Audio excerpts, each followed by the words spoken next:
Back with Brad Grimes again, and our third and final stop that you're going to let me video today. The next stop, you said no video because it's new. But this is Las Posadas on Howell Mountain. And tell us a little bit about this vineyard here for David Abreu. Yeah, so this is a vineyard that we originally planted in 2002, and then subsequently planted this piece, which we call the Corral in 06, and then another piece between the two, which we call Airport, planted in 14 and 15. So we're a little over 30 acres total under vine here. Makes it your youngest of the three that we've been in. Yeah, true. And we were talking about the pruning system that you have in here, where you're actually going back down close to the ground. Yeah, I mean this is all planted in 06, so just standard double Gio. We're 5 feet by 3, 2,900, plus vines per acre here.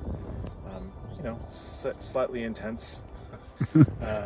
This is some PV. This is actually, some PV on 101-14.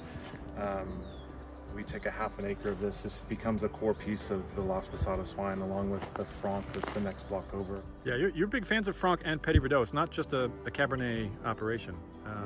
Those grapes mean a lot to you. Yeah, and those grapes together are really best friends. Yeah. I mean, the way that I make wine, just learning from David and what he did is, it's all about co-fermentation. It's all about bringing things together.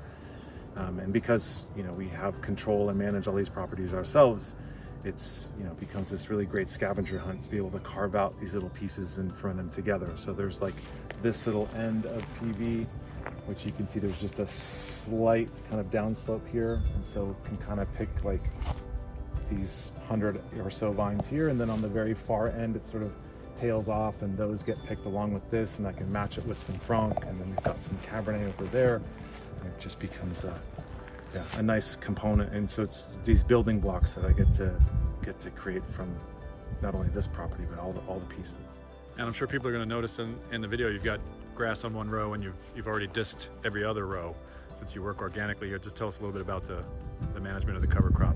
Yeah, I mean, every other, there are some places where it's every row has permanent, depending on the vigor of the vines, or in some weaker sections, every row is tilled, and so we can customize it in those ways, just based on kind of what we're seeing at harvest as far as ripeness, or just plants.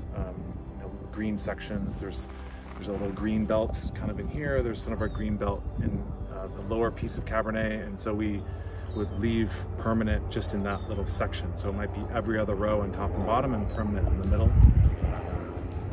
Just that sort of micro management.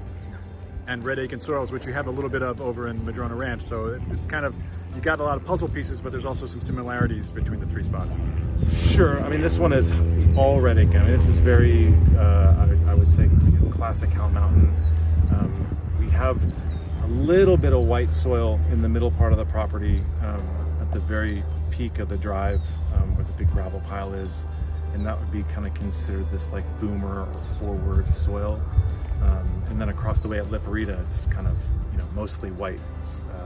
It's, once you go that direction into the park, sort of the same, mix of Aiken and boomer and forward.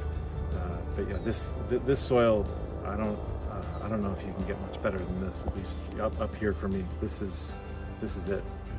All right, Brad Grimes, winemaker for David Abreu Vineyards, taking us on a vineyard tour today. Thanks for showing us around. You're welcome, James.